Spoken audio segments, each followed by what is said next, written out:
On this debut episode of Japanese Gaming Weekly, we'll take a look at Atelier Ryza 2 getting leaked, why Danganronpa is getting delisted from the PlayStation Store, and hear a development update from Platinum Games and Square Enix about the upcoming action game Babylon's Fall. Let's get into it. Welcome to the debut episode of Japanese Gaming Weekly, the show where we break down the biggest news from the world of Japanese games every single Monday. If this sounds up your alley, then be sure to subscribe to stay up to date with all the latest news. Alright, so the biggest news from last week was Atelier Ryza 2 getting leaked by the Australian classification department. This classification has since been pulled, but the title that was announced was Atelier Ryza 2 Lost Legends and the Secret Fairy. Now what's cool about this is this looks to be the first numbered sequel since 2006's Atelier Iris 3 for PS2.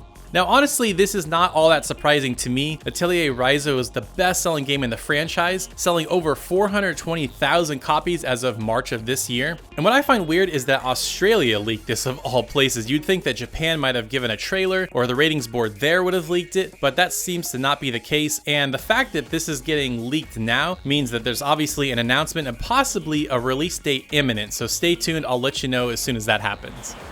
In a bit of odd news, NIS America announced that they will be delisting certain Danganronpa games from the PlayStation Store starting this August, meaning you'll no longer be able to purchase them. So here's a quick rundown of which games will be delisted and when.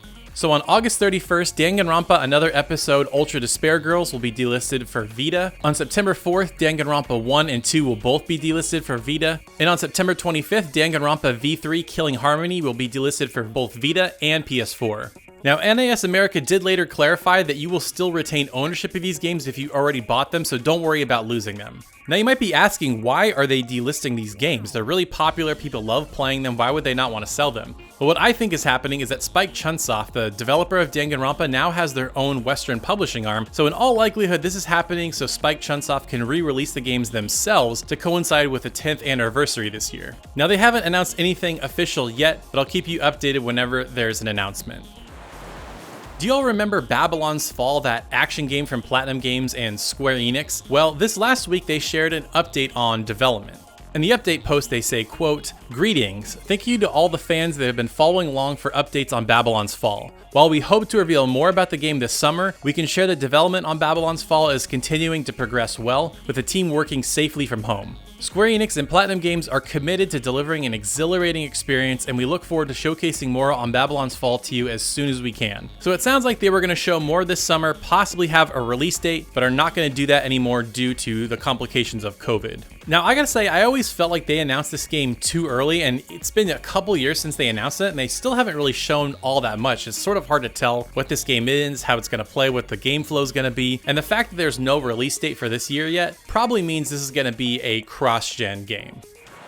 Now recently, Persona 4 Golden released for PC and it's already sold incredibly well. Alice announced that it sold over 500,000 copies so far and shared this cool piece of art to celebrate. Now I gotta say, as a huge fan of Persona 4 Golden, it's my favorite game of all time. I'm super happy about this news. This just gives more people the opportunity to play this incredible game, or maybe old fans replaying it and adding mods and stuff to it. Now unless Atlas doesn't like money, which I can't imagine is true, this probably means we're gonna see more Persona games coming to PC. There was already a leak that Persona 3 might be coming, and if they're smart, they would put Persona 5 on there as quickly as possible. So for all you PC players out there, I think you're going to be getting more Persona.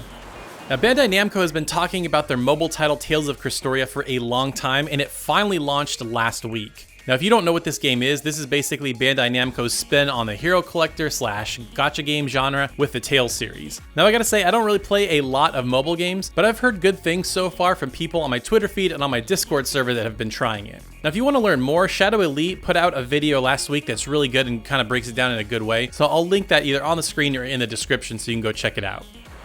For this next story, I'm not going to be doing this for every game that gets a special edition, but I wanted to make an exception because I don't think nearly enough people are talking about Sakuna and don't even know what it is, and I think this special edition is exceptional. So Xseed announced that Sakuna of Rice and Ruin is getting a special edition that comes with a 130-page art book, a 3-disc soundtrack, and what looks to be some sort of charm. Now, I haven't bought a collector's edition for any game since Ni no Kuni on PS3. That's how long it's been, and that's how rarely I buy these things. But I gotta say, I think I'm gonna pick this up. For $60, you get the game, a huge art book, the whole soundtrack, which I love because usually we get those mini soundtracks that are garbage and they just collect dust on my shelf. I hate them. So this looks really, really cool. Now, if you don't know what this game is and you want me to make a video about it, definitely leave a comment below because I think not nearly enough people know about it, and I'd love to share about it with you.